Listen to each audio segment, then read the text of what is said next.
सभी को जय मसीह की। आज हम पढ़ेंगे रोमियो अध्याय 15। दूसरों की उन्नति करो। अतः हम बलवानों को चाहिए कि निर्बलों की निर्बलताओं को सहें, ना कि अपने आप को प्रसन्न करें। हम में से हर एक अपने पड़ोसी को उसकी भलाई के लिए प्रसन्न करे कि उसकी उन्नति हो, क्योंकि मसीह ने अपने आप को प्रसन्न नहीं किया। पर जैसा लिखा है, तेरे निंदकों की निंदा मुझ पर आ पड़ी। जितने बातें पहले से लिखी गईं वे हमारी ही शिक्षा के लिए लिखी गई हैं, कि हम धीरज और पवित्र शास्त्र के प्रोत्साहन द्वारा आशा रखें। धीरज और शांति का दाता परमेश्वर तुम्हें यह वरदान दे कि मसीह यीशु के अनुसार आपस में एक मन रहो, ताकि तुम एक मन और एक स्वर में हमारे प्रभु यीशु मसीह के पिता परमेश्वर की स्तुति करो। सबके लिए सुसमाचार। इसलिए जैसा मसीह ने परमेश्वर की महिमा के लिए तुम्हें ग्रहण किया है, वैसे ही तुम भी एक दूसरे को ग्रहण करो। इसलिए मैं कहता हूँ कि जो प्रतिज्ञाएं बाप दादाओं को दी गई थीं, उन्हें दृढ़ करने के लिए मसीह परमेश्वर की सच्चाई का प्रमाण देने के लिए खतना किए हुए लोगों का सेवक बना, और अन्य जातियां भी दया के कारण परमेश्वर की स्तुति करें, जैसा लिखा है। इसलिए मैं जाति जाति में तेरा धन्यवाद करूंगा और तेरे नाम का भजन गाऊंगा। फिर कहा है, हे जाति जाति के सब लोगों, उसकी प्रजा के साथ आनंद करो। और फिर हे जाति जाति के सब लोगों, प्रभु की स्तुति करो। और हे राज्य राज्य के सब लोगों, उसे सराहो। और फिर यशायाह कहता है, ईशे की एक जड़ प्रकट होगी और अन्य जातियों का हाकिम होने के लिए एक उठेगा।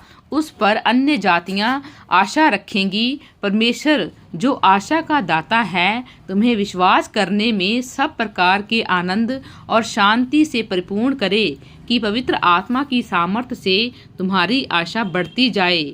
साहस से लिखने का कारण। हे मेरे भाइयों, मैं स्वयं तुम्हारे विषय में निश्चय जानता हूँ कि तुम भी आप ही भलाई से भरे और ईश्वरीय ज्ञान से भरपूर हो, और एक दूसरे को चिता सकते हो। तो भी मैंने कहीं कहीं याद दिलाने के लिए तुम्हें जो बहुत साहस करके लिखा है, यह उस अनुग्रह के कारण हुआ जो परमेश्वर ने मुझे दिया है, कि मैं अन्य जातियों के लिए मसीह यीशु का सेवक होकर परमेश्वर के सुसमाचार की सेवा याचक के समान करूं, इससे अन्य जातियों का मानो चढ़ाया जाना पवित्र आत्मा से पवित्र बनकर ग्रहण किया जाए।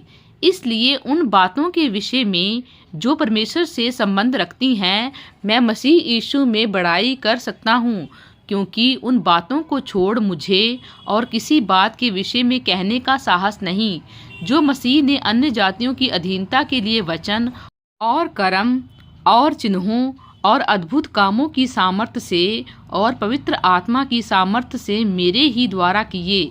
यहाँ तक कि मैंने यरूशलेम से लेकर चारों ओर इल्लुरिकुम तक मसीह के सुसमाचार का पूरा प्रचार किया। पर मेरे मन की उमंग यह है कि जहाँ जहाँ मसीह का नाम नहीं लिया गया, वहीं सुसमाचार सुनाऊं। ऐसा ना हो कि दूसरे की नींव पर घर बनाऊं, परंतु जैसा लिखा है वैसा ही हो। जिन्हें उसका सुसमाचार नहीं पहुंचा, वे ही देखेंगे, और जिन्होंने नहीं सुना वे ही समझेंगे। रोम यात्रा की पौलुस की योजना। इसलिए मैं तुम्हारे पास आने से बार बार रुका रहा, परंतु अब इन देशों में मेरे कार्य के लिए और जगह नहीं रही, और बहुत वर्षों से मुझे तुम्हारे पास आने की लालसा है। इसलिए जब मैं स्पेन को जाऊंगा तो तुम्हारे पास होता हुआ जाऊंगा, क्योंकि मुझे आशा है कि उस यात्रा में तुझ से भेंट होगी, और जब तुम्हारी संगति से मेरा जी कुछ भर जाए तो तुम मुझे कुछ दूर आगे पहुंचा देना। परंतु अभी तो मैं पवित्र लोगों की सेवा करने के लिए यरूशलेम को जाता हूँ, क्योंकि मकुदुनिया और अखाया के लोगों को यह अच्छा लगा कि यरूशलेम के पवित्र लोगों में निर्धनों के लिए कुछ चंदा करे। उन्हें अच्छा तो लगा, परंतु वे उनके कर्जदार भी हैं, क्योंकि यदि अन्य जातियाँ उनकी आत्मिक बातों में भागी हुए उन्हें भी उचित है कि शारीरिक बातों में भी उनकी सेवा करें। इसलिए मैं यह काम पूरा करके और उनको यह चंदा सौंप कर तुम्हारे पास होता हुआ स्पेन को जाऊंगा।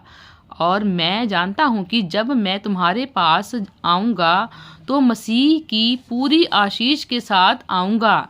हे भाइयों, तुम्हारे प्रभु यीशु मसीह के और पवित्र आत्मा के प्रेम का स्मरण दिला कि मैं तुमसे विनती करता हूँ कि मेरे लिए परमेश्वर से प्रार्थना करने में मेरे साथ मिलकर लौलीन रहो, कि मैं यहूदियों के अविश्वासियों से बचा रहूं और मेरी वह सेवा जो यरूशलेम के लिए है पवित्र लोगों को भाए, और मैं परमेश्वर की इच्छा से तुम्हारे पास आनंद के साथ आकर तुम्हारे साथ विश्राम पाऊं। शांति का परमेश्वर तुम सब के साथ रहे। आमीन। प्रभु इन वचनों द्वारा आपको बहुतायत से आशीष दें। आमीन।